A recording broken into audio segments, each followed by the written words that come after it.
Hi, my name is Mia, and I lived the first 14 years of my life trapped in a lie. I never left the house, and by that, I mean never. I grew up believing that I was allergic to the sun, and if I stayed out in it too long, I'd turn to dust. Dumb, I know, but I was just a kid, and I had no reason not to believe what my mom told me. On the rare occasions, I went out into the backyard, and my skin turned all blotchy and puffy. Looking back on it now, it's clear Mom had given me something to bring my skin out in a rash, but at the time, I honestly believed the sun was out to get me. I remember peering behind the curtain and watching the kids play out in the street. They looked like they were having so much fun, and I felt so sad that I couldn't join them. Mom charged into my room, quickly closed the curtain, and then she grabbed my shoulders and shouted at me, "Mia, never do that again. The sun can come in through the curtains and turn you to a crisp. Is that what you want?" I remember sobbing as I shook my head. I never did peer out at the other kids again after that. I could still hear them playing, so I would close my eyes and imagine that I was out there with them, playing chase and learning how to ride a bike.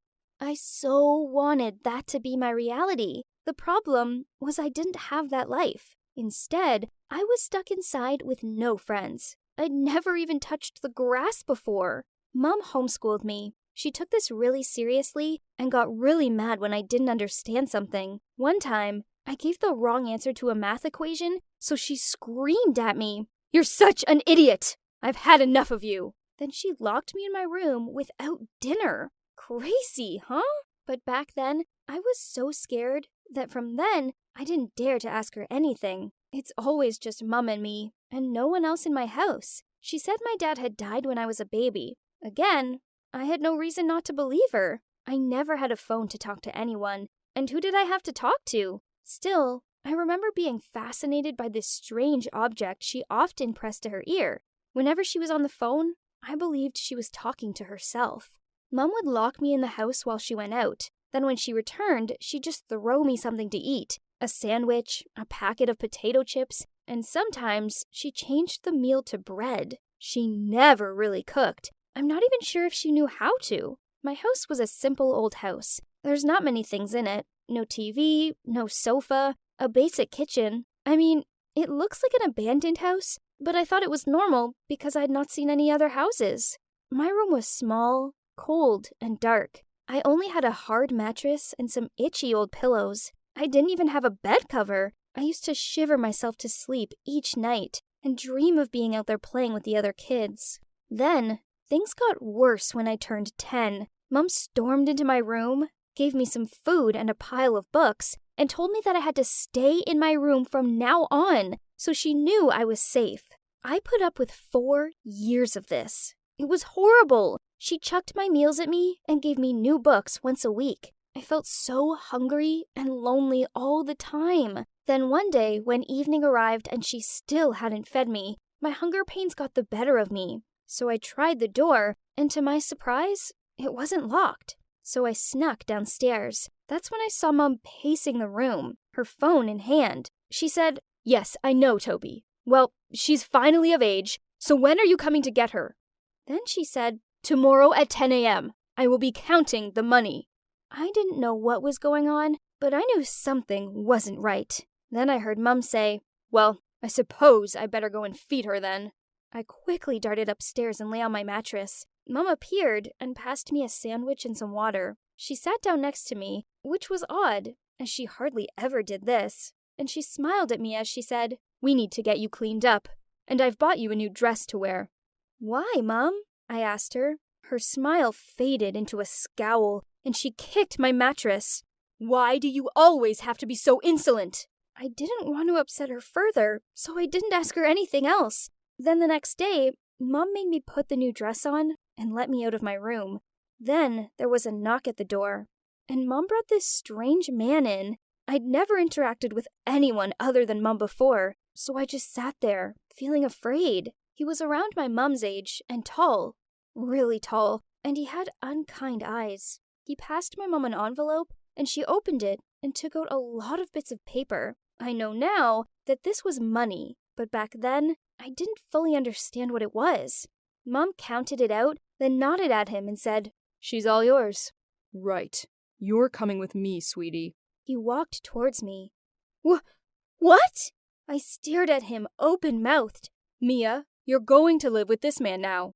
Mom said it like it was no big deal. "That's what happens when you turn 14. You have to leave." "But Mom, why? I don't know him. I won't go." Then she slapped me and shouted out loud, "Go with him. I'm done with you." That's when I realized that I couldn't live with this woman anymore. I ran out of the front door. Surely turning to dust was better than living with any of them. Only, as the sun touched my skin, it didn't burn. That's when I knew Mom had been lying to me all this time. So I started running without knowing where I was going. I could hear Mom and that Toby guy chasing and shouting after me, but I just kept on running. Every little sound freaked me out, as I didn't understand this world and the people in it. The next thing I remember is some woman shaking me and saying, "Sweetie, are you okay?" I was so afraid at first and curled up into a ball, but then she told me she wasn't going to hurt me, she just wanted to help me. She had kind eyes, not like Mom or that man, so I told her what had happened. She looked completely shocked, but she rang the police. So it turns out that when I was a baby, I was stolen. My mom isn't really my mom at all. She was some messed up woman who took me out of my pushchair and made some awful deal with that Toby man that he could buy me off her when I was 14. She didn't know my real parents. She just saw a chance to grab me, and she took it. It's horrible to think that she robbed me of a normal life, but I try not to dwell on this thought too much. I can't change the past. Then eventually, something amazing happened. My real parents were found. It was so emotional seeing them for the first time. They hugged me and we all just cried. They told me how they'd never stopped looking for me. And guess what? I found out I have a little sister called Izzy. I love hanging out with her and watching her play. She's the best. It's been hard. There's so much I've had to learn, such as how to interact with people, and even how to eat with a knife and fork. My real parents have been so kind and patient with me. Now, at the age of 19, I have some sort of normal life. I still find many things confusing, and I struggle being around large crowds. I had to get used to sleeping on a bed, and I find computers the most confusing thing ever. But I managed to function in the big, wide world. As for my fake mom and Toby, well, they were both sentenced for their involvement in my kidnap and are now in jail for a very long time. I have a chance at leading a normal life in the normal world, and even though what happened to me was horrible, I'm not going to let those cruel people ruin my life. I finally have a loving family, and I know that with their care and support, I can get through anything. My name's Mary. I'm 20 years old, and I grew up with a very strict and religious mother. Every Sunday during church, I would say the same prayer to God. Please, God, help my mother to change into a different person to make my life easier and more comfortable. I never actually expected God to answer my prayers, but then something completely unexpected happened. Living with my mother wasn't easy for Dad and me. She was very strict and always had her ridiculously high standards.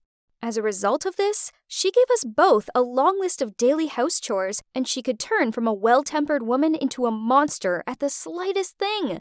Once, when I was dusting, I accidentally smashed one of her beloved cat ornaments, and she locked me in my bedroom for a full day. Another time, Dad forgot to take the trash out, so she emptied it into his briefcase. Mom also liked to have us live by her rules. Dinner was at 7 p.m. prompt. Bedtime was at 9:30 p.m. with no room for adjustment. And under no circumstances was I allowed to ever go out with a boy. I mean, come on, I'm a 20-year-old girl. I started dating this guy called Ben in secret. He's such a kind, caring guy, but I knew Mom wouldn't see it that way. So when I went round to his, I had to pretend to her that I was meeting friends. It was difficult having to lie to Mom, and it sucked that I couldn't stay over at his place. I was a grown woman, but Mom made me feel like I was still a little girl. As much as Dad and I loved Mom, her strict rules and temper were getting to us. One time, I overheard Mom yell at Dad, "You're a useless old fool, and I don't know why I married you." I walked into the kitchen to find Dad sighing deeply while staring blankly into space. Turns out, her outburst was all because he'd made toast with the bread Mom was saving for sandwiches. I felt so bad for him, so the next time I was at church, I said my usual prayer to God. I never expected Mom to actually alter her ways, but then everything changed 180 degrees after the terrible accident. My mom had a serious car crash in which the airbag didn't pop out in time. She bumped her head hard and ended up in a coma. Seeing Mom lying there unconscious and helpless was horrible. I prayed to God for her to wake up, even if it meant putting up with her strict rules. I actually believed that she was in this state because of me and my evil prayers. But then, a miracle happened. After 3 whole agonizing months, my mother woke up. Thank you, God, for answering my prayers again. Only my mother was looking at me like I was a complete stranger. Then she said to me, "Sweetie, do you go to my school? As you look familiar." Huh? What was going on? Then, when she saw her reflection in the mirror, she screamed and said, "How am I so old? This mirror's broken." The doctor ran some tests. Turns out, Mom lost all her memories that happened after she was 18. So, in my mother's mind, she's still an 18-year-old schoolgirl. Having a mother with the mindset of a teenage girl was, well, difficult. We had to decorate the spare room with a load of posters of bands from the 80s I've never heard of before. We had to teach her what a laptop was and show her how to use the cooker. Also, she never cleans anymore, and she even steals my clothes. My dad now works a lot, and I'm stuck playing mom to my mom. I once caught her trying to sneak out in my miniskirt and tie-dye t-shirt, and I folded my arms and scowled at her. "You're not going out dressed like that." She got so mad with me and sulked off to her room. OMG. I just realized I was becoming my mother. But she did look ridiculous. She's a 45-year-old woman, not some teenaged girl. But after the initial shock of my mother acting like a completely different person, I began to warm to her. She was funny, super curious, and most importantly of all, she didn't care about rules. Although one time my cell rang, this startled her so much that she grabbed it and threw it in the sink. Yeah, I wasn't overly impressed, but I guess it was kind of funny. She just didn't understand this world anymore. The one thing I did enjoy was having pamper evenings with her. She put scrunchies in my hair and helped me put my mask on. Then we chatted for hours about school, mean girls, and cute boys. Yeah, so, okay, talking about boys with my mom was weird, but it felt like this wasn't my mom at all, but someone new entirely. Then she asked me if I had a boyfriend, and I nodded without hesitation. Now I can comfortably talk about him without being afraid of her judgment. I told her, Ben is so cute, polite, mature, and very talented, and he's so good with technology. Oh, he sounds swell, she smiled. Could you invite him over to show me how to use that face-what's-it thing on the computery thing? I replied, sure, sure, Wendy. This was great. Now, not only could I be open about having a boyfriend, but now instead of feeling afraid of Mom, I was friends with her. Ben came over and helped Mom out with the computer and things.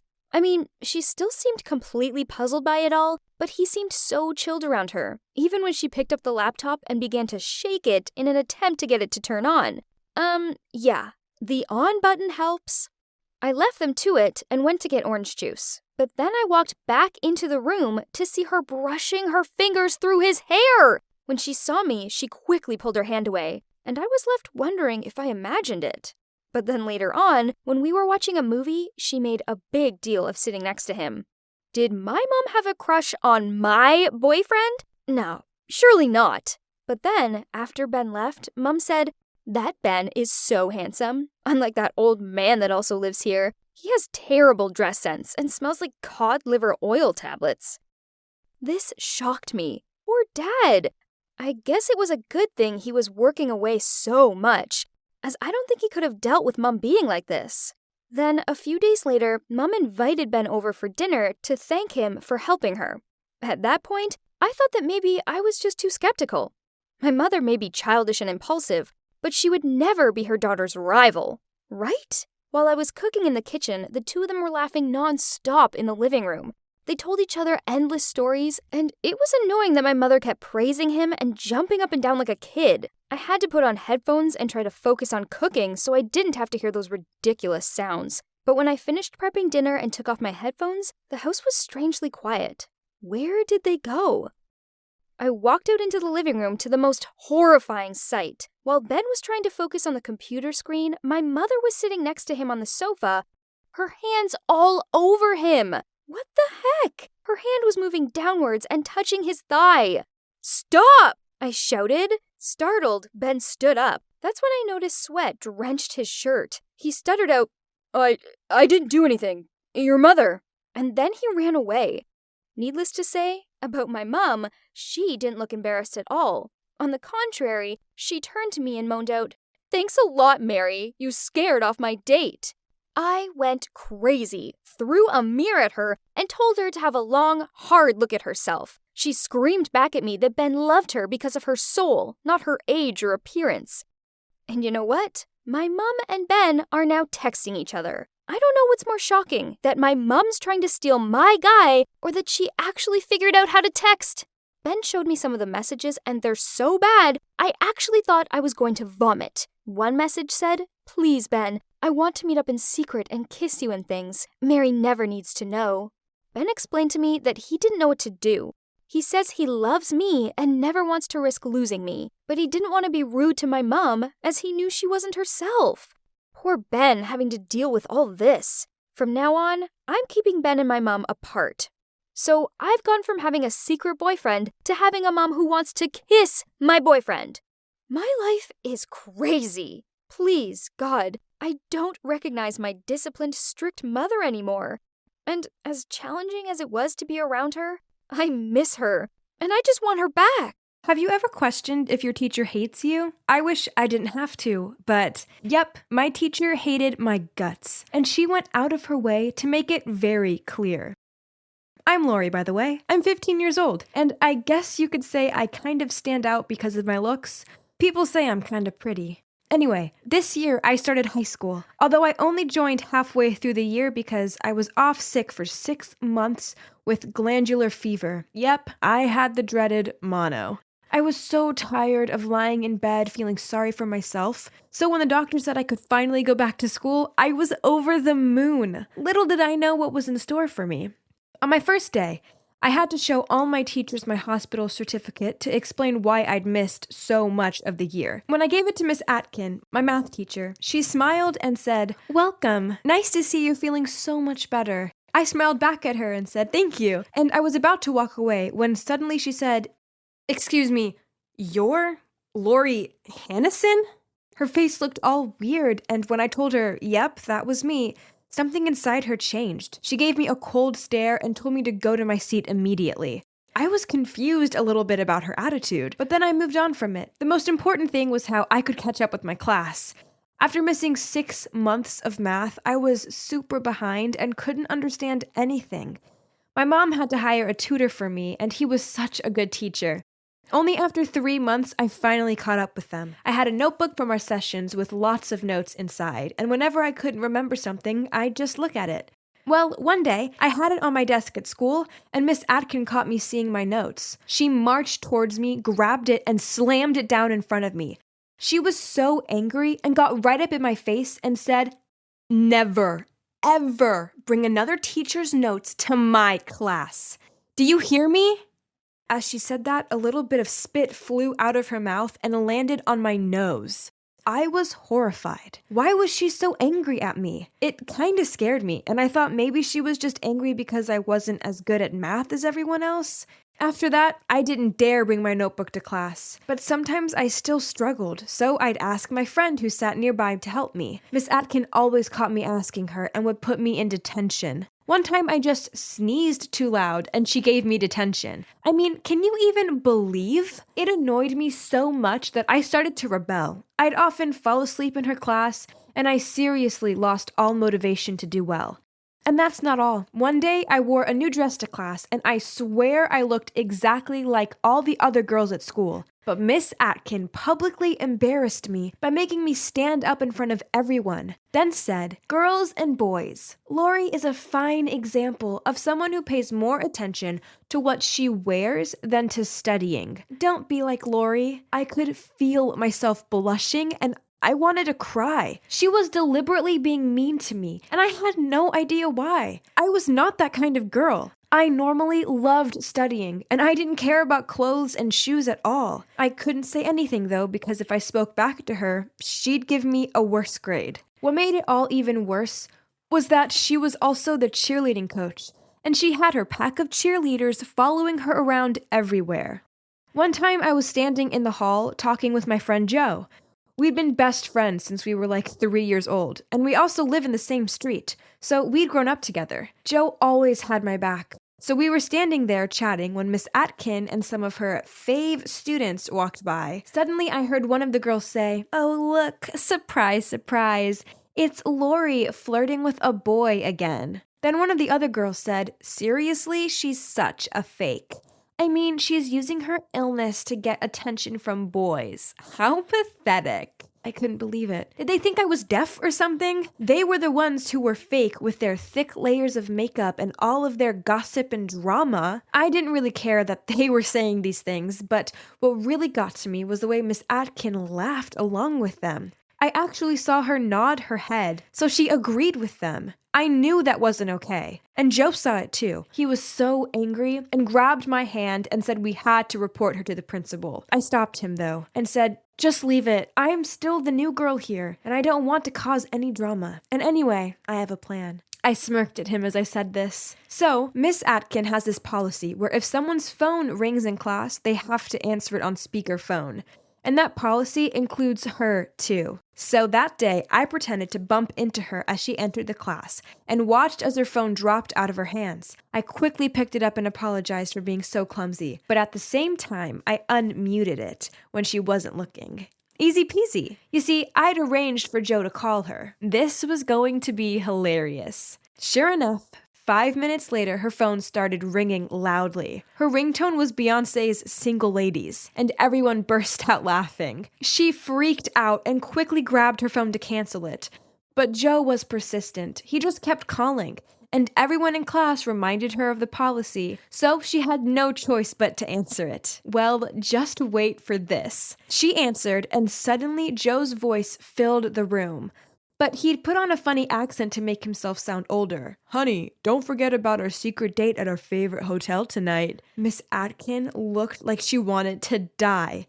She said, "Who is this? I don't know you." Then Joe said, "Come on, baby, what's up? Is your husband there?" Miss Atkin was now visibly shaking and said, "You've got the wrong number." But Joe wouldn't stop. "Aw, you're so cute. I'll see you tonight, baby. Get ready for a fun night. Wink, wink." At that, Miss Atkin hung up and the whole class was just deathly silent. I had to bite my tongue to stop myself from laughing. Joe had really outdone himself. However, I hadn't exactly thought it all through, because a couple of days later, Joe and I were about to walk home when he got called into the principal's office.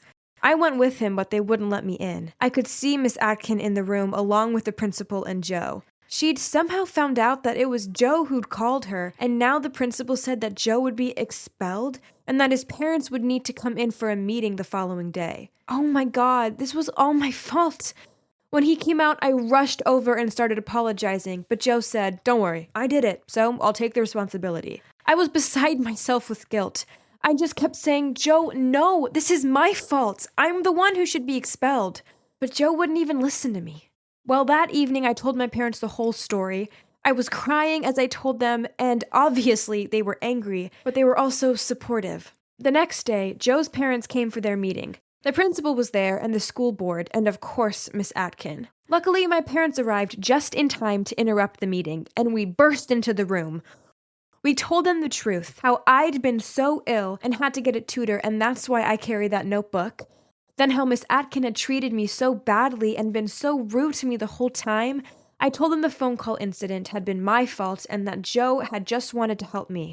Suddenly, Miss Atkin stood up and pointed at me and said, "I knew it was you. You spoiled brat. You should be expelled." What happened next was crazy.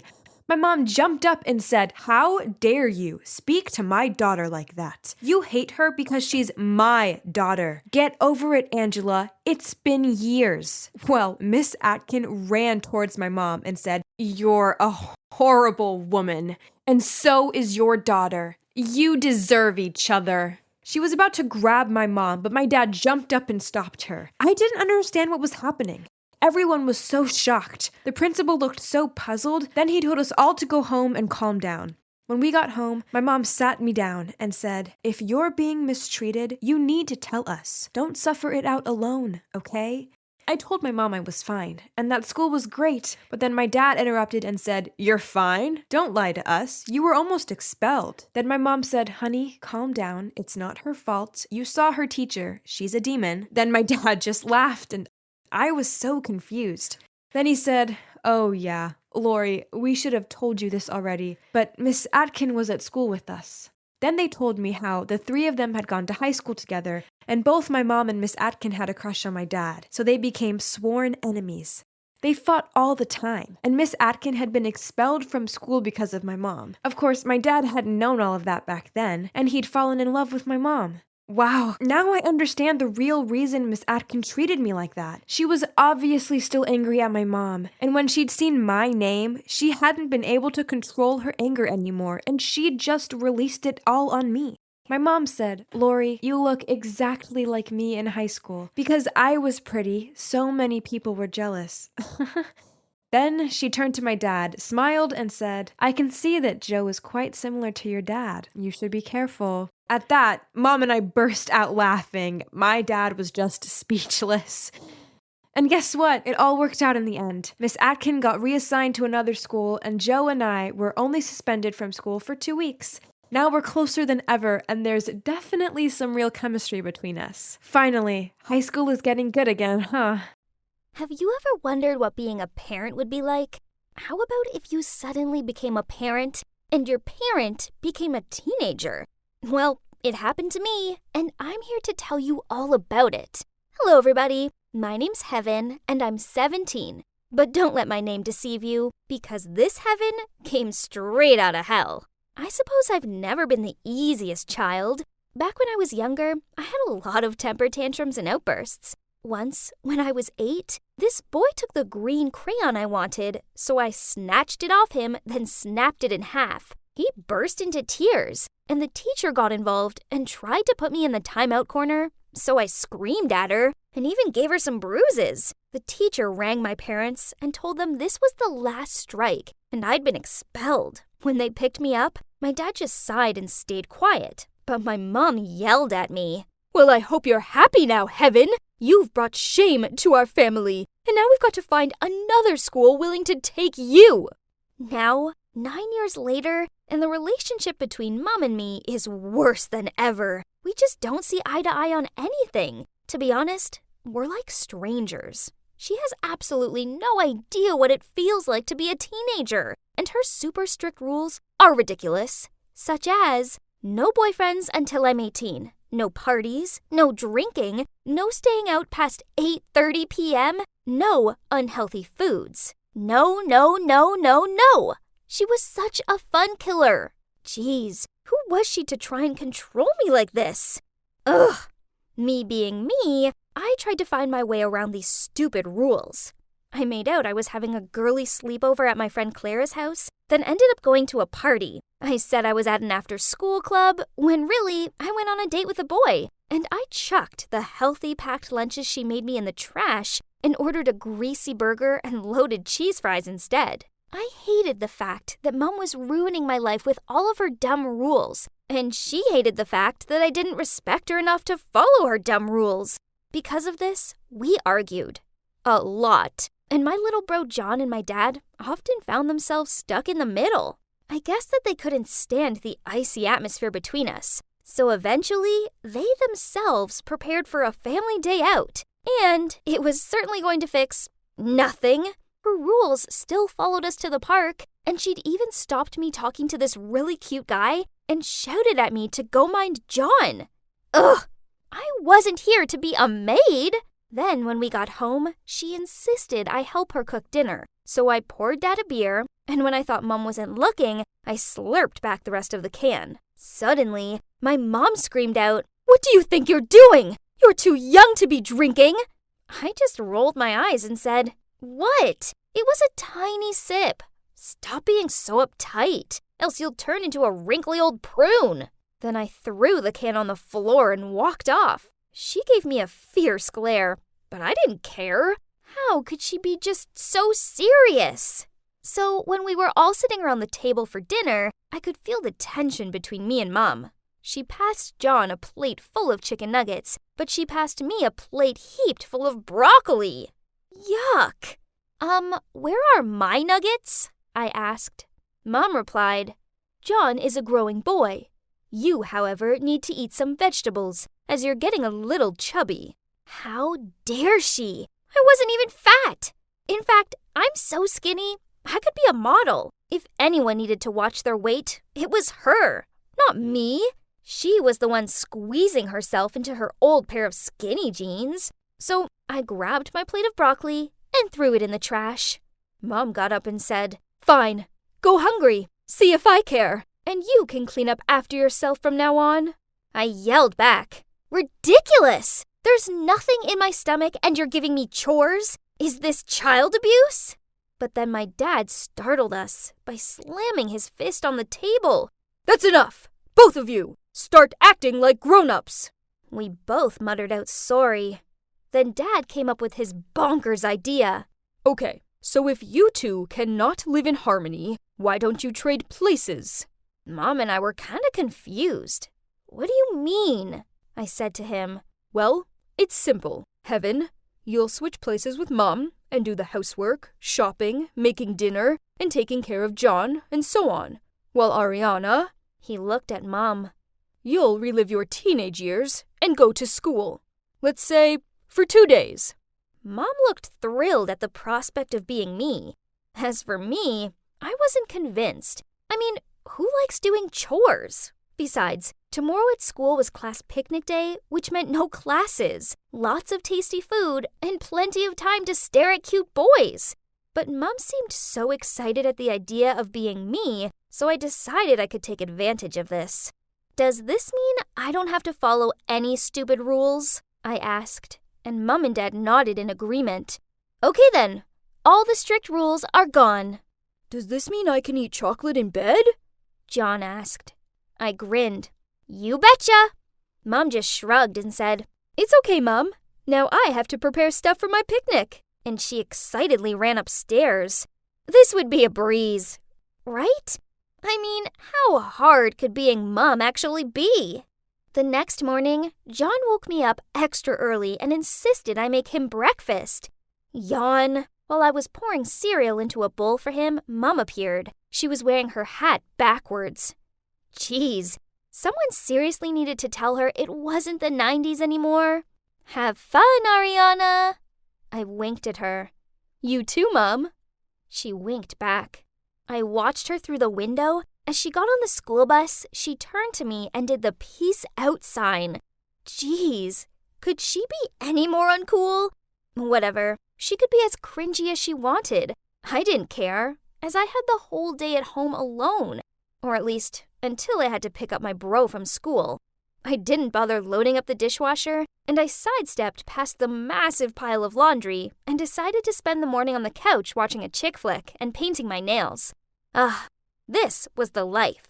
A few hours passed, and I was so bored and hungry, so I went into the kitchen to look for food. But the cupboards were empty. Then I noticed a shopping list and some money on the counter. Reluctantly, I walked to the local store, but I ignored the list and bought lots of snacks. Hey, I was Mom, so I made the rules. In the end, I found myself so bored that I actually ended up doing the laundry. I didn't really know what I was doing, so I threw everything into the machine, fiddled with the dial, and hoped for the best. Then my phone rang. It was Clara. So I answered and she said, "Hey, why is your mom here instead of you?" I told her about the switch-up, then asked her what my mom was up to. She was quiet for a second, then said, well, she's definitely enjoying the picnic. In fact, she's showing Mrs. Puller her dabbing skills. What? My mom was dabbing? Which no one did anymore. And in front of our ancient science teacher? Was she trying to humiliate me? Whatever, my mom could get on with it. I had house chores to do. Jeez, what's with chores? They seriously never seem to end.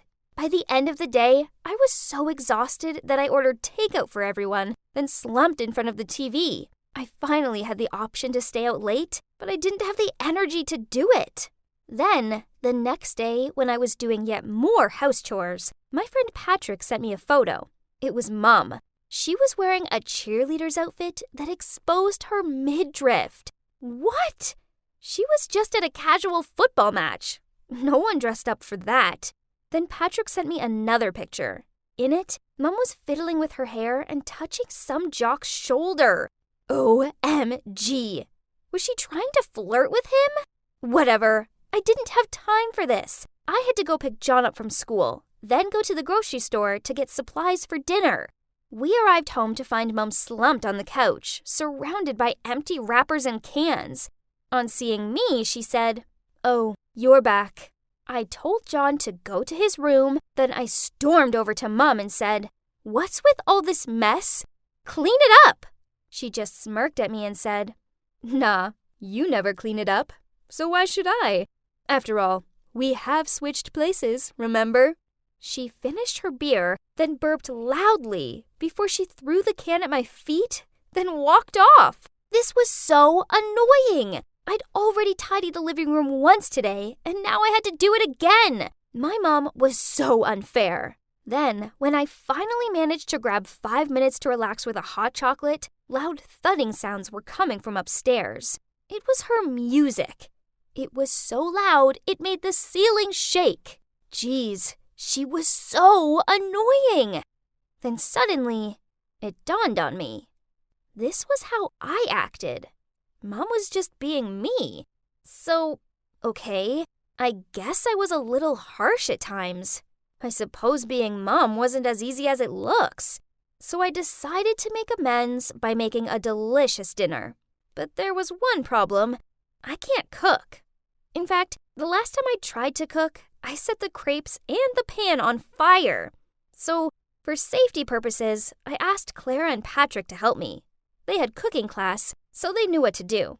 We created a feast of barbecue ribs, burgers, cornbread, salad, grape punch, and for dessert, a chocolate lava cake and blueberry pie.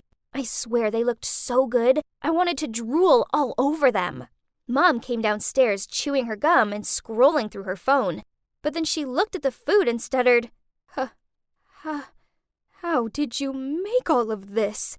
Not even I could make this many meals." I just shrugged and said, "I had a little help from my friends. No biggie." Then I stopped in front of Mom and said, "I'm sorry that I've been a bad daughter. I know you do a lot for me, and I promise I'll be better from now on." Mom started crying and said, "I'm sorry too. I know it isn't easy being your age. I can't keep up with the trends. I thought dabbing was popular. Anyway, from now on, I'll be fair to you, and we'll have fun together." After that, we hugged it out. Then my dad stood up and said, "Well, now anyone want to trade places with me?" John immediately raised his hand, and all could see his eyes light up. Soon, we all burst out laughing, thinking about one day John will go to work and talk about dinosaurs at the meetings. Meanwhile, my dad is building a Lego castle for John's kindergarten girlfriend. My family is now happier than ever. It's all thanks to my dad's crazy idea. You should never disrespect your parents. Otherwise, you might just find yourself living in their shoes. Literally. And trust me, I'll take strict rules and being nagging parents any day if the alternative is grocery shopping and house chores. Ugh!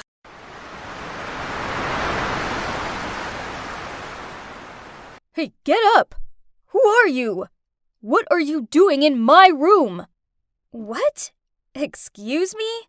Who are you? This is my room. This guy was totally crazy. He insisted this was his room, even though I'd picked the key up from reception just 2 hours ago. What do you mean you got the key? I checked in first and just left the key at the reception desk to go out and buy some stuff. Whatever. I like the beach view here, so I'm staying. Unbelievable! Then he pulled out his phone and called reception. Okay, so I'm Liana, and I'm in the tropical paradise of Bali. My dream vacation wasn't off to a great start, thanks to this Charles guy trying to kick me out of my perfect beach view bungalow. Poof! Okay, now listen. They admit they gave you the wrong key. He pointed at his phone. Now, go back to reception, get the right one, and they'll probably give you a free treatment in the spa or something as compensation. No chance. I frowned at him. I like this room. How about you leave and go and enjoy a free spa treatment or whatever? Hell no! He growled at me. I paid for it, so I'm staying put. After that, we continued to quarrel until I felt a pain in my chest. And the next thing I knew, I'd fainted. Ugh. I guess it was just far too hot here for arguing. He put a pillow under my head and said, "Miss, you can stop pretending now. Wake up." I had a feeling he was staring at me, but I didn't move. Fine. Keep on playing your little pretend games. But I'm not leaving this room either. Silence. He must have given up. But then I felt a weight next to me on the bed. Without a second thought, I opened my eyes and leaped off the bed. Oh, turns out he wasn't trying to harm me. Instead, he was just sitting on the side and opening his laptop. Oops. He rolled his eyes, told me to go, and then started typing away. I swished my hair back, then said, "In your dreams? Now, I'm off to enjoy this sunny day. When I come back, I don't want to see your face." After that, I left and spent the rest of the day relaxing on the beach. Bali was just so beautiful. At night, I returned to the bungalow and was ready to fall into bed. "Hello," I said as I walked inside. Whoa, he wasn't there. I'd won the battle of the bungalows. I used the last of my energy jumping up and down on the bed and singing out, "He left, I win, he's a loser, I'm a winner." Then I curled up into bed and started to drift off. Smash! I jolted upright. The window had been broken, and lingering at the foot of my bed was a tall, dark figure. I screamed at the top of my lungs, but they lunged forward and covered my mouth with their hands. "Shut up," they whispered in my ear, then pulled their mask off. It was Charles. Confused, I blurted out, "What the? Why did you break the window?" "Quick, grab your things." I pushed him off me and sat there with folded arms. Nice try, but if this is your way of kicking me out, it won't work. I'm not leaving. Suddenly, another man entered the room. Charles placed his mask back on and quickly grabbed the lamp from the bedside table and threw it at the man. I grabbed my bag in a panic, while Charles took something from his backpack, and then he led me out of the room. We took the back road out of the bungalow and headed into the forest. "Where are we going, and who is he?" I questioned, but he remained silent. "Say something. What's going on?" "Shut up for a minute. Now, I'll take you to the airport to leave this island," Charles grumbled. It was pitch black, and I was trampling through the forest in flip-flops. Ugh! Then, to make it even worse, I tripped over a branch and busted my knee. "Great!" He lowered his back and said, "Get on." I was a bit surprised at first. Maybe he wasn't as mean as I first thought. After a while, he decided we should rest in the forest till dawn. Charles fell asleep the second he hit the ground. I couldn't sleep, and then I thought back on the incident in the bungalow. Thinking about it, I remembered Charles grabbing something from his bag. So I crept over to him and slowly reached for his pocket to see what it was. Suddenly, he grabbed my arm tightly. "Charles, let me go!" I hissed out. My arm started to hurt. Ouch! "Look, this is a dangerous business I'm in," he said as he let go of me. "I'm trying to keep us both safe." Okay, I could really see worry in his eyes, so I muttered out, "Fine," then rubbed my arm. After a ridiculously uncomfortable night of zero sleep, he nudged me at dawn and told me to start walking. He took my hand and led me forward. I guess it was nice that he was so focused on protecting me, but, why did he keep looking at his phone? Are we lost? I asked. He kept his eyes on the screen and shook his head. Then he led me into the other direction, and then another. Yep, we were so lost. After what felt like hours of walking in circles, I slumped down on a rock and pulled a water bottle out of my bag. Let's just find the hotel, I suggested. No, we can't. Going back is more dangerous. But, fine.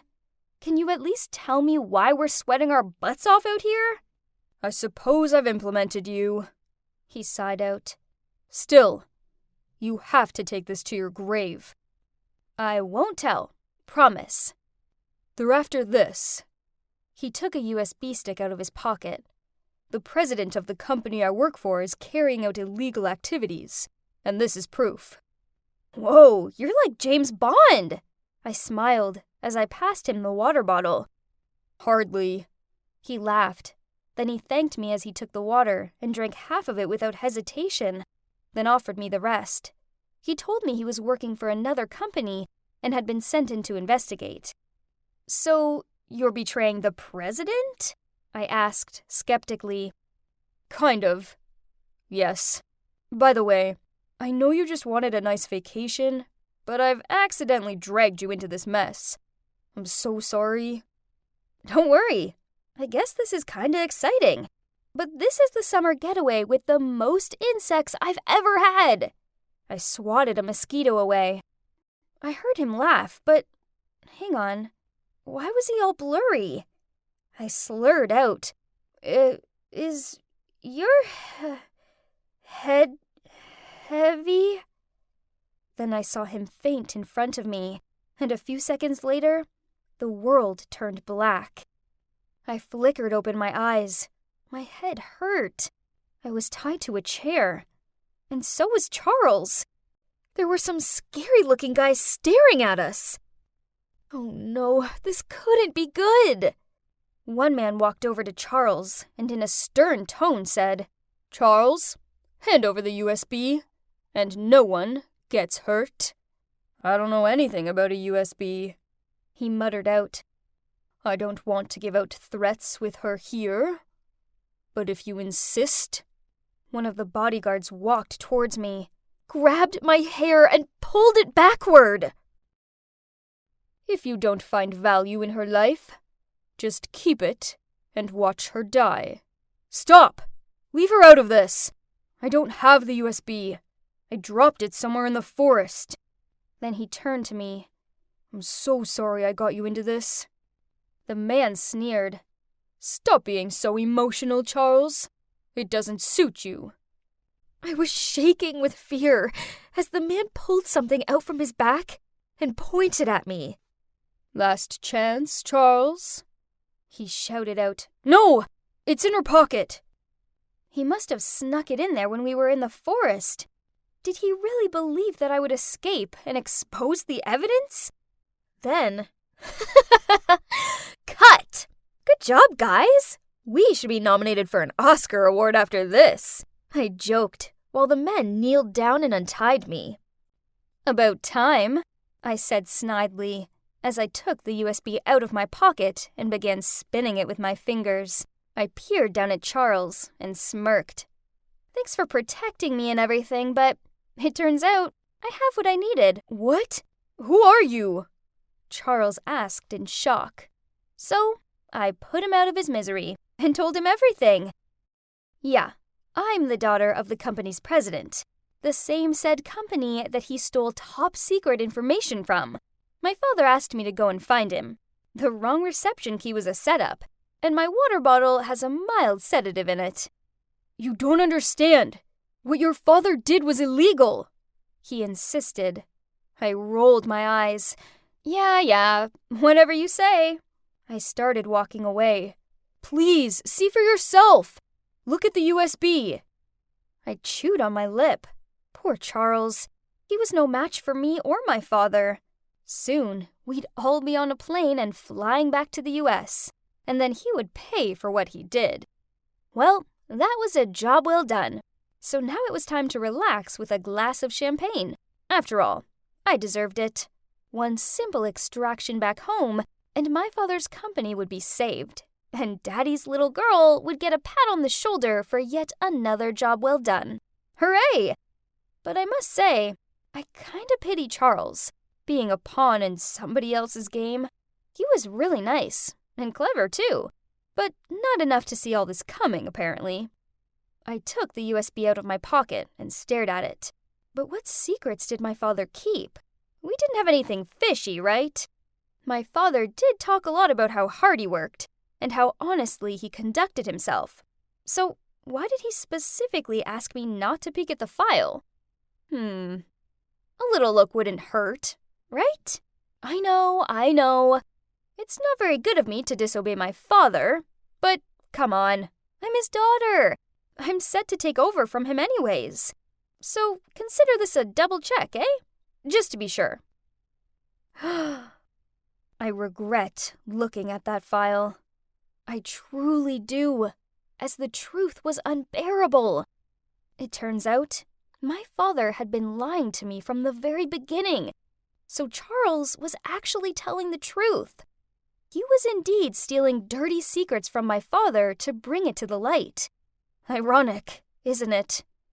I laughed at him for being so gullible and believed the lies about my father's company, while it was me who got lied to. These truths were hard to swallow. I bore the legacy of a lifetime of scamming and cheating. No, I didn't want to live like that. It was just so wrong. As I delivered both the USB and Charles to my father, I knew what I needed to do. So I held the USB out to my father and said, "Daddy, I looked at it, so I now know everything. Please stop."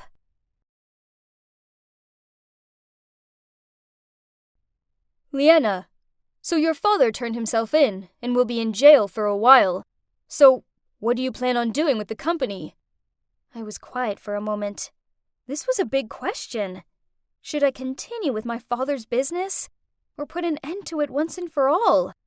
I thought back to the day when I confronted my father. But princess, I did it all for you. It's your legacy. I don't want to live with dirty money, Dad. You've always been my hero, but now I'm just ashamed of you. His face fell, and I saw the sadness in his eyes. Seeing my father like that was the worst feeling in the world. Then it looked like he realized something. My father quietly nodded, handed me the president of the company seal, and sadly left the room. I'm afraid that I would repeat my father's mistake.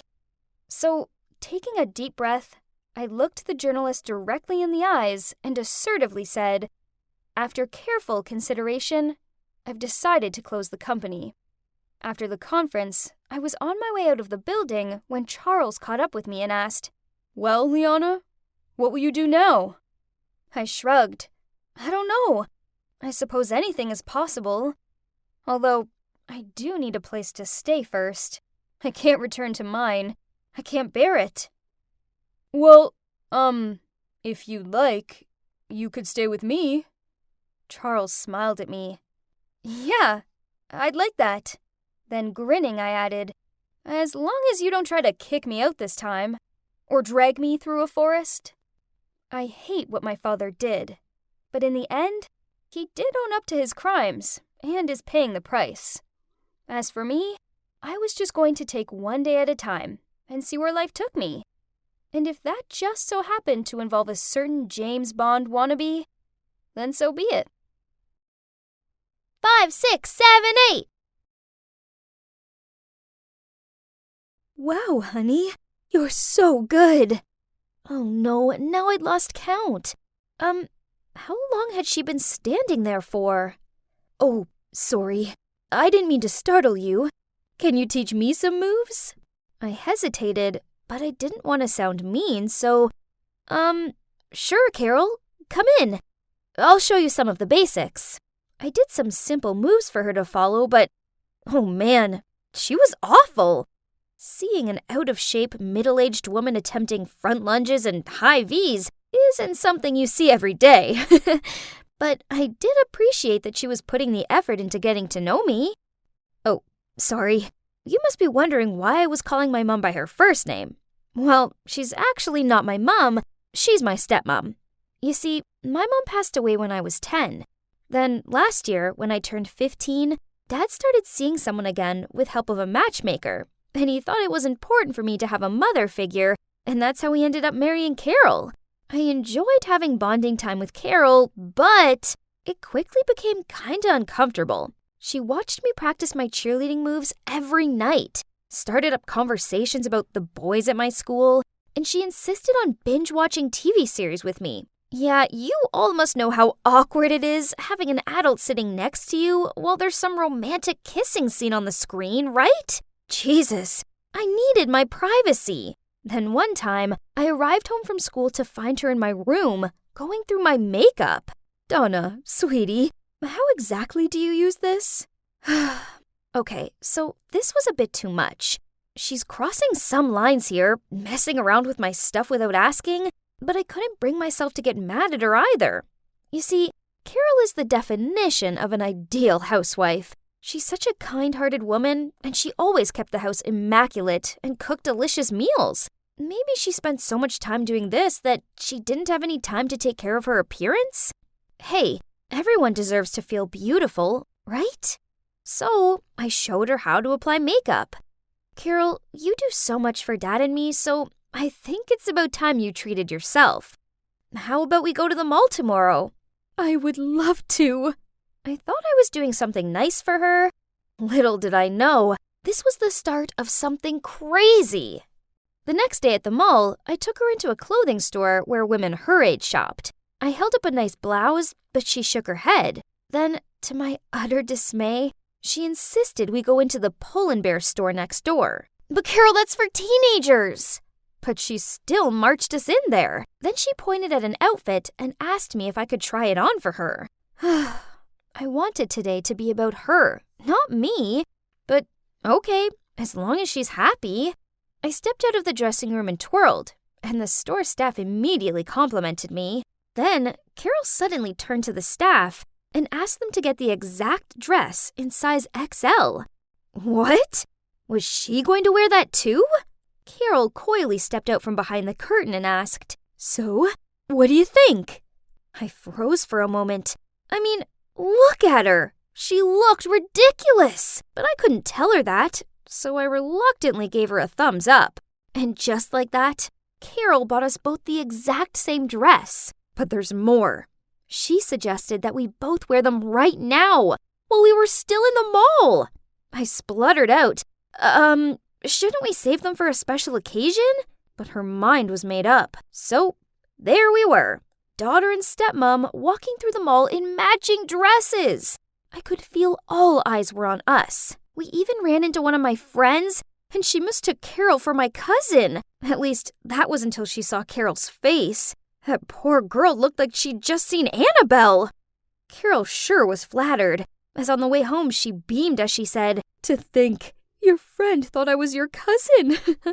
I should dress like you more often. It takes years off me." And I kid you not, she actually meant it. From that moment onward, she started dressing like a teenage girl. Or, to be precise, like me. Exactly like me. Apparently, I was the only one finding it weird in the house, because my dad said nothing. I needed to talk to her, or else someone at school would see me and make fun of me. So that evening, I went downstairs to see Carol sitting on the couch reading some magazine. I took a deep breath and said, Carol, can we? Oh, hi, sweetie. Look, I'm choosing a cake for your upcoming birthday party. I hope that's okay. Oh no, why is she always so sweet and kind? This made me feel so bad. She's doing so much for me, and all I do is complain. So obviously, I didn't bring up the subject of her copying my style. That's just trivial, right? Instead, I sat next to her and we talked about the birthday party. Then she showed me some pretty dresses on her phone and asked me to pick one for my party. I really like this one. Carol smiled. Oh, that looks lovely. Great choice, sweetie. Imagine how stunning we'll look in these. We? Oh no, not again. It had to be now or never to talk to her about this. Carol, I don't think we... But at that exact moment, my dad arrived back from work. What are you two still doing up so late? Before I could say anything, Carol ran over to him. Donna and I are going to wear this dress on her birthday. What do you think? Great. Anything that makes my ladies happy. I couldn't go through the humiliation of being dress buddies with Carol for one more time. On my special day, I needed to do something. I had a plan, but the timing had to be faultless. So, on the day of my party, when Carol was ironing her dress, I rushed in and told her that the delivery guy had just dropped off the wrong cake. Carol freaked out and ran downstairs immediately. Ha! It worked! Now, let's get started. And, well, 10 minutes later, as expected, we all heard a loud scream coming from upstairs. Dad and I rushed in and saw Carol sitting on the bed crying into the dress. Darling, what's wrong? She held up the dress. Look, it's ruined! There was an iron-shaped burn mark on it. Yep, you guessed it. It was all me. When Carol left the room, I turned the iron's temperature to max. My God, I really had to pinch myself trying not to laugh. But suddenly, Carol turned to me and in a serious voice said, You need to change to another dress. What? She can't be serious, right? It's okay, Carol. You can just wear another dress. I don't mind. No, it's not okay. We've planned this. Go get the blue one that we both have. Listen, I don't think we should dress the same. It's just weird. Then my dad jumped in. There's no time to argue. The guests are already waiting downstairs. So, Donna, go get changed. Ugh, unbelievable! It was so embarrassing. All my relatives were complimenting us, but I knew they were really laughing inside. My friends, on the other hand, were sniggering and telling me we looked like a budget version of the Olsen twins. I thought that day was already a nightmare, but then it got extremely annoying when she even started to copy my behavior. One evening, my boyfriend Thomas came over and we were all eating pizza in the living room. I took a bite and said, OMG, delish! And the next thing I knew, Carol was quoting those words of mine as she sipped on her Diet Coke. Cringy! Then later, when Thomas had to leave, I walked him to the door and I squeezed his cheeks as a cute little goodbye, since we couldn't exactly kiss or anything in front of my parents, obviously. But guess what? Just under 5 minutes later, Carol suddenly sat closer to my dad and did the exact same thing to him. It was so weird, and my dad wasn't really impressed either. But here comes the worst part. A few days later, my friend had sent me a link to Carol's TikTok account. Oh my days! It was a video of my dad, and it had thousands of likes! Then suddenly I heard noises coming from downstairs. Carol? Carol! Carol scampered out of the kitchen looking clueless. What's wrong, honey? What's wrong? My colleague just sent me a video of you playing a prank on me. Everybody has seen it. Even my boss, my customers, everyone. How am I supposed to go to work now? Ruining my career. Is that what you want? So much for being an accident. Yep. The video I was talking about was this one, where Carol baked a fruitcake for my dad and then smashed his face into it. Then, when he looked up, he had 2 strawberry slices stuck to his eyes. He kind of looked like that creepy clown from the movie It. She uploaded it on her TikTok account, and it instantly got viral. I played that prank on my friend a while ago at our slumber party, but I didn't expect that Carol would copy it. Get out of my house! My dad's shout took me aback, while Carol burst into tears and begged, Please, honey, don't do this. I'm sorry. But my dad didn't listen and just told her to pack and stay out of his sight immediately. As she started to move, I grabbed her arm. Carol, wait. I know that you've been copying my clothing style and my behavior, and now this TikTok. But you must have a reason for that, right? Carol nodded, so I calmed Dad down, and we sat down with her as she sobbed out, My first husband often made fun of my dreary appearance. He even banned me from going to his family events, as he said the way I looked was embarrassing for him. Then eventually, he couldn't stand looking at me anymore, so he handed me the divorce papers. Now I'm with your father. I worry he too will get irritated by my looks, and I'll be abandoned again. But he adores you. Therefore I thought that if I tried to be more like you, then he'd adore me too. My God, Carol's ex is such a jerk. How could anybody want to get a divorce just because their partner didn't have the best dressing sense? I hugged her tightly and said, "Nobody's going to abandon you. You're a part of this family. But how about we find you a new style of your own, instead of copying mine, okay?" Carol nodded at me with a light smile while still sniffling. My dad eventually calmed down, apologized for overreacting, and came over to join us in the hug. So after that, I started helping Carol with the house chores so she had more time to spend on herself. I showed her how to style her hair, helped her pick out some stylish clothes, and sent her the links to some videos on makeup tips. Now she has her own chic image going on. She kind of reminds me of Martha Stewart. I always thought my stepmom was bonkers, but turns out everyone's got their own story, right? And we should get to know them first before jumping into any conclusion. Everybody should feel good about themselves, and no one should ever make them feel otherwise. Oh my, look at those dudes over there. It's so true that all men are the same. All it takes is seeing some pretty girls and their eyes immediately light up.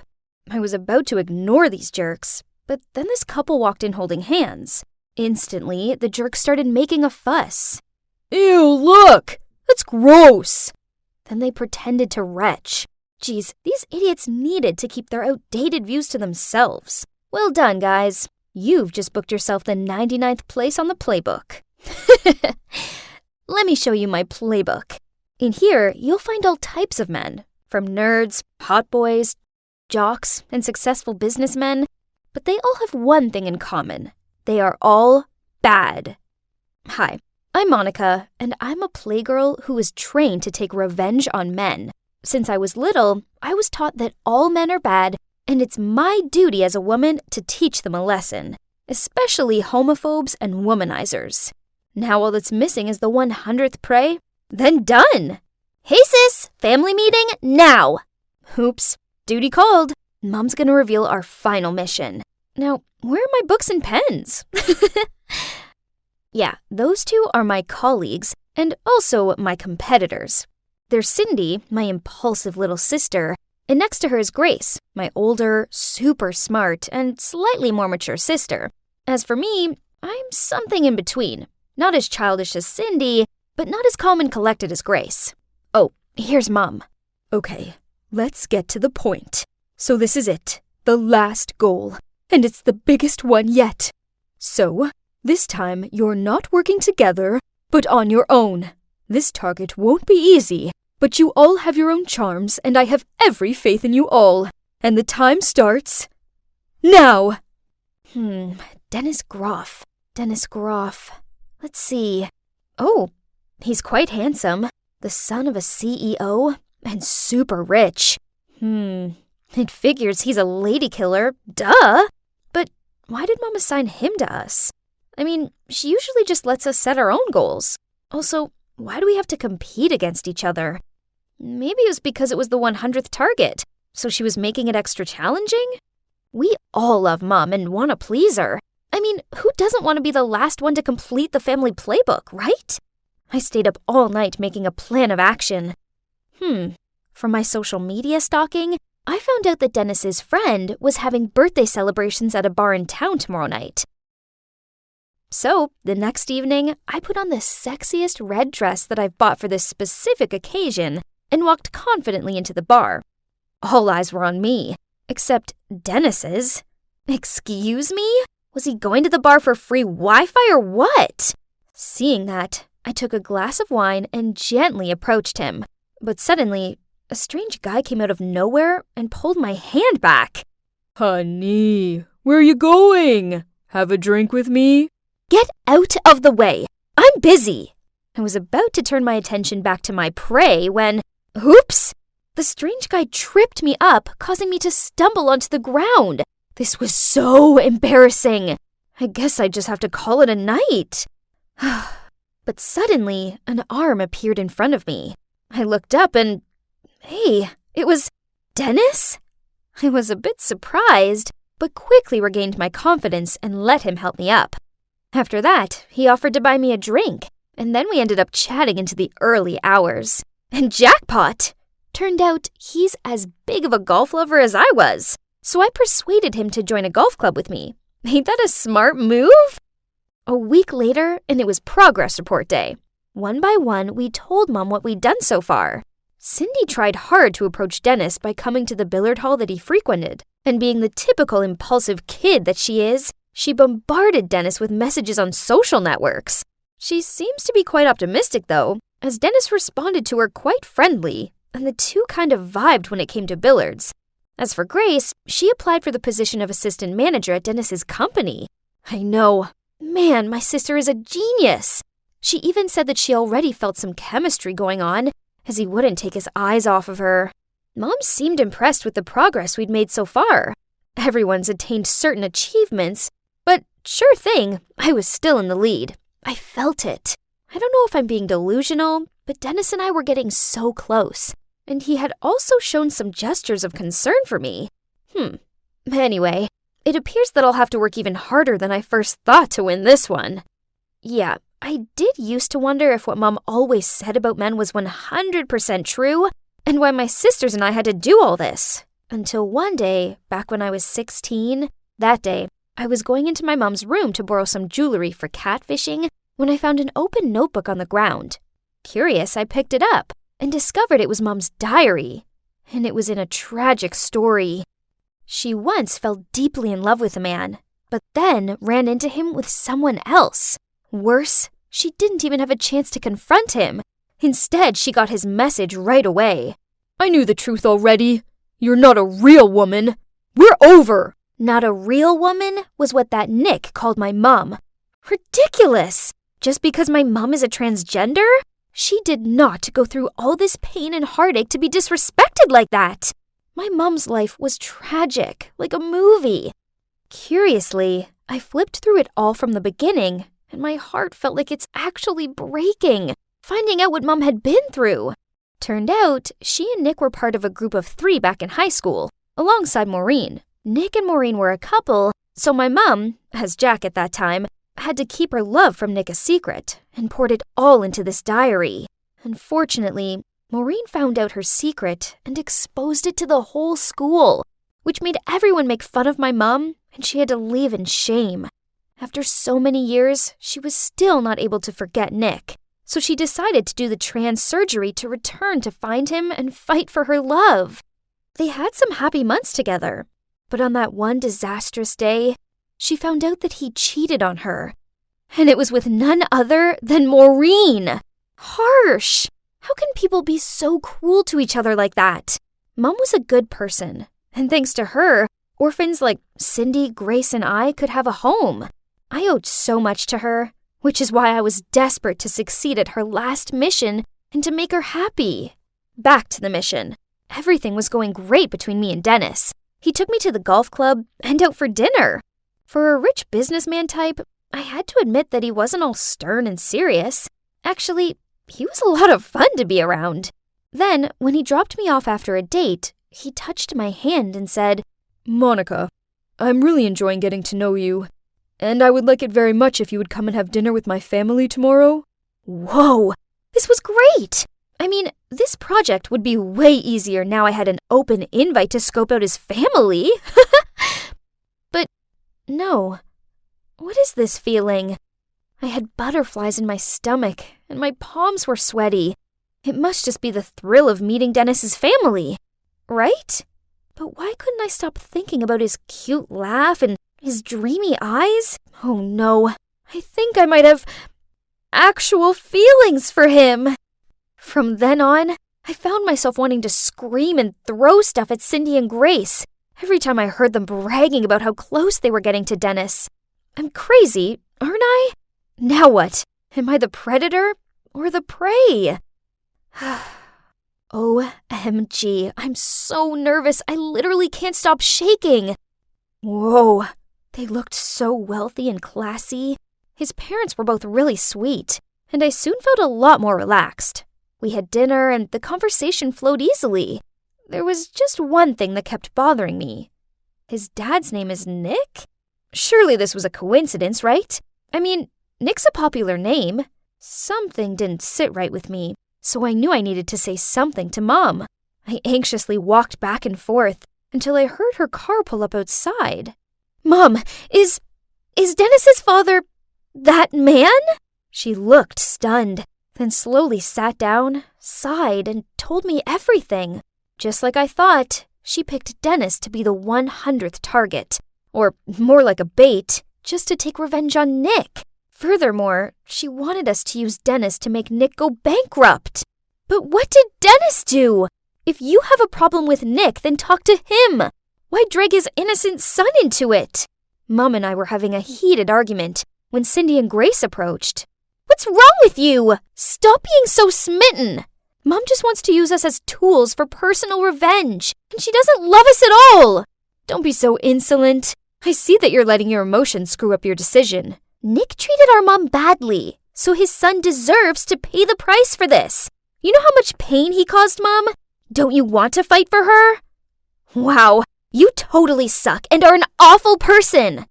I couldn't stay here and listen to any more of this, so I rushed out of there and went and stayed with my friend. I have no idea what I'm meant to do now. One thing's for sure, I can't go through with Mom's revenge plan anymore. Maybe I should go find Nick and ask him to sit down with Mom and talk things through. Unfortunately, I underestimated my sisters, as I was scrolling through my phone when I saw a post from Cindy exposing Dennis as a womanizing jerk who dated 3 girls at the same time. As proof, she'd inserted pictures of Dennis with each of us.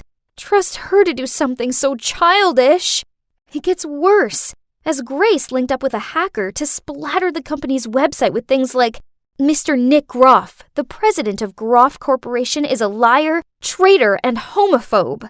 This media crisis has caused the whole company to suffer, and now Dennis was avoiding my calls. I was hovering my finger over the call button when at that precise moment, Grace texted me, Hey sis, you better not miss the sacred moment we tick off number 100 in the playbook. The mission is over anyway. Let's just go home and make up. Mom's waiting. No way was I going to let them do this. So I immediately called Dennis and left an urgent voicemail, telling him that he needed to get his father and go around to my house ASAP. As I led them inside, Mr. Groff and Mom's eyes all widened when seeing each other. Nick stood there frozen, while Mom just asked him to leave immediately. But eventually, I managed to convince them to all sit down and sort this mess out. Jean, I worked out straight away that you were Jack. I was shocked at first, but then I realized it didn't matter, as I truly loved you. So I just wanted to wait until you were ready to tell me. You knew it? Impossible! We used to be very close friends. It's really not difficult for me to recognize Jack's habits. Besides, your face still retains some of the old features. Whatever. But I saw you with that snake, Maureen. And you even had the cheek to break up with me through one cynical text. Do you know how much pain I had to suffer to pursue you? Nick looked genuinely confused. Then things slowly revealed themselves. So Maureen was the one who sent that cruel message on that day. When she found out about my mom and Nick, she investigated and discovered that Mom was actually Jack. That day at the coffee house, she begged Nick to take her back, but he refused. So she made up some excuse to borrow Nick's phone, then sent that message to break them apart. My mom sat there in shocked silence. I guess she was processing the fact that she took revenge on the wrong person, and now she'd caused problems for 2 innocent people. I'm so sorry. I let my emotions overrule me and make me bitter. I promise I will put this right. I am Jean Wilkins, a transgender woman, and Nick Groff's ex. I thought he betrayed me, and this made me turn into an angry version of myself, who became blinded by my desire for revenge. Only, I was wrong. You see, it's impossible that Nick has any ill will toward the LGBT community, because he loved me. As for his son, Dennis, he's a good man who got caught up in the crossfire. He's never cheated on anyone, so please don't judge him for something he hasn't done." As I watched the video, I felt immensely proud of my brave mom. She'd made a lot of mistakes, but she'd publicly owned up to them, which took a lot of courage. Thankfully, the video worked. Nick's company has recovered, and Dennis's name was cleared. So, what happens next? Well, me and my sisters apologized to Dennis and Nick. Luckily, they are both very kind and understanding guys. Mom doesn't hold grudges against men anymore, and she's even started dating this lovely man named Jacob. Cindy met this sweet girl called Beverly, who, thinking about it, is pretty much her opposite, but they're actually kinda cute together. Grace is still single and focusing on her career. And me? I will never touch this ever again, 'cause I'm sticking with this prey forever. Here's the rest. Thank you so much. No problem. Congrats to you both. You're probably thinking, why is that girl so happy about giving me money? Well, it's my consulting fee for helping to win over her crush. Yep, it all started about a month ago when, thanks to my amazing advice, my BFF Haley won over this hot boy, Luke. And the best part is, it only took one picture. Well, I know that boys like Luke are so fed up with dating the popular, hard-to-please girls. So when my cute, sweet-natured friend handed him a sketch she drew of him, then shyly confessed her feelings for him, as expected, Luke fell head over heels for her. How did I come up with such a cool plan, you ask? Well, I basically have the superpower to read boys' minds. That, and I also know the real personality of each type of boy. Why? It's because I've lived with my 3 wonderful brothers for the past 15 years, and every day I had to put up with their bad habits. Ugh. Such as my eldest brother, Axel, the jock. Outside, he was always shiny and well-groomed, but at home, he never tidied his room and once went a full week without bathing. Ew! Then there's my second oldest brother, Stefan, the prodigy who didn't say much. Unless he's at home. Then he won't quit bragging about everything in the world. I swear, I've never seen him be quiet for more than a minute.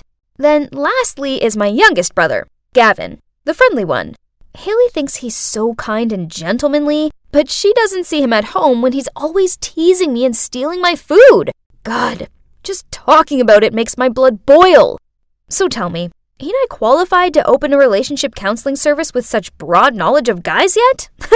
And actually, it was Haley's idea. She'll go find clients, and I will give advice to help them win their crush's heart. And up till now, our consulting success rate is 100%. So it's not surprising that our name quickly spread throughout the school. One day, I was eating lunch when Haley ran up to me and excitedly said, "We have a big client." "Who is it?" Turns out it was Clare, a popular mean girl at school. I immediately shook my head. I'm not gonna do it. You know I don't like Clare at all. Come on, she's paying double than usual. Nope, I don't want to help her. But Madeline, please, I already took her money. What? Was she being serious? Then, meeting my glare, Haley hurriedly continued. You see, Claire is already super popular. So, with your brilliant mind full of tips and tricks, she'll get the guy, and you'll get the validation. I suppose this would be good for the consultancy. Besides, Haley had a point. Regardless of the type of boy, I always knew what was needed to attract him. Okay, so who's our target? Ryan. What? Ryan, as in the nerd? Claire likes him? In response, Haley just smiled, nodded, and then bit into her lunch. Well, I didn't expect that, but whatever, that was Claire's business. Even if the target was a nerdy boy known for hating girls and not dating, it couldn't intimidate this Madeline. So, I embarked on the tactic mission for Claire. Now, let's see. A nerd would definitely fall for a girl with the same interests as him, right? So, the very next day, as planned, Claire was waiting for Ryan in front of the literature class. Seeing Ryan from afar, she immediately pulled out the book Wuthering Heights and pretended to be reading intently. But Ryan just passed by without even glancing at her, so she immediately chased after him and read a paragraph aloud. But Ryan kept on walking and even put his headphones back on. At this point, Claire could only stand there and stomp her feet. Well, that was a big fail. Seems like I needed to change the strategy. What about Lego? I mean, what nerd didn't like that? With this in mind, I spent the whole day helping Claire assemble a model of Hogwarts to give to Ryan. She proudly showed him the masterpiece, but he muttered out, "No thanks," then walked off, leaving Claire with a dumbfounded look on her face. And so, over and over again, from getting Claire to give him Star Wars cookies, to sticking a picture on his locker of her dressed as Black Widow, my tricks just didn't work on Ryan. God, why was this guy so odd? A few days later, as I was putting my books in my locker, Claire appeared and said snidely, "What kind of services are you guys providing? It's been weeks. Why hasn't Ryan noticed me?" Slow but steady. Just keep with it. Trust me. Poof, trust you? I'll only give you another week. If you don't get the job done by then, I'll make sure everyone knows how much your advice sucks. Then she left. Ugh, what an obnoxious snob. But what else can I do? I must finish the job, else my consultancy services would be over.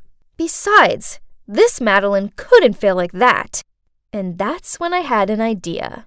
As you can see, Ryan is engrossed in writing an essay on his laptop.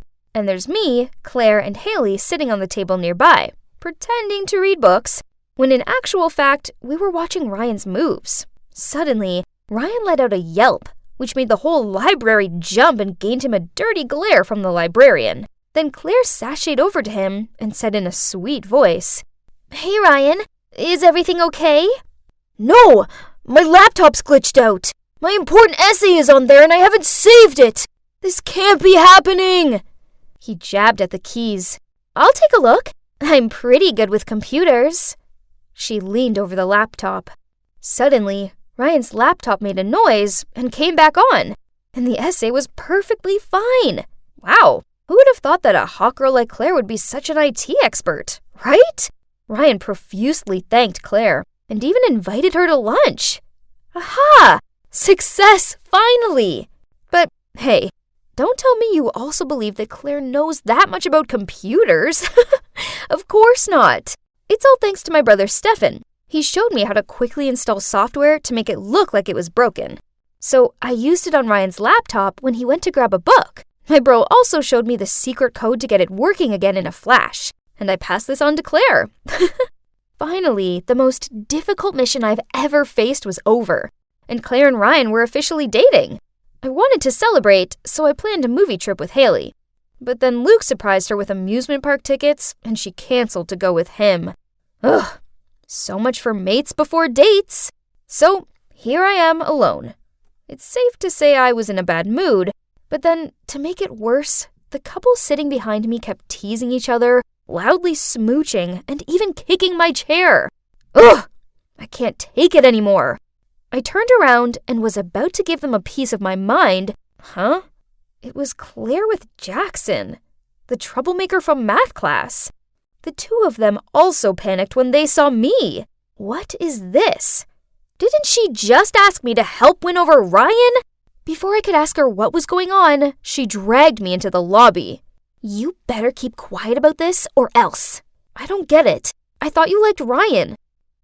Please. Of course I don't actually like that nerd. I'm just using him. If you tell anyone about this, I'll make sure your consulting service is finished. What? Is she threatening me? Well, it's true that she paid for the consulting service, but that doesn't mean I accept her using me for malicious purposes. I couldn't just stand by and watch Claire play with Ryan's feelings like this. So I left the movie theater and went around to Ryan's house.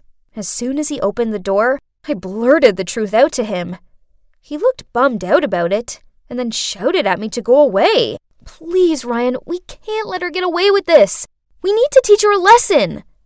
He thought about this, then eventually nodded and gruffly said, Yeah, fine. Whatever. Luckily, that weekend, Claire's parents invited Ryan over for dinner. Now, Let the payback plan commence. It's Claire. My phone went off, so I borrowed my sister's to text you. Come over in 15 minutes. I miss you so much. Okay, on my way. Love you. X. I was going over the plan once again in my head, then I suddenly saw someone sneaking near Claire's bedroom window. It was Jackson. He quickly climbed into Claire's room.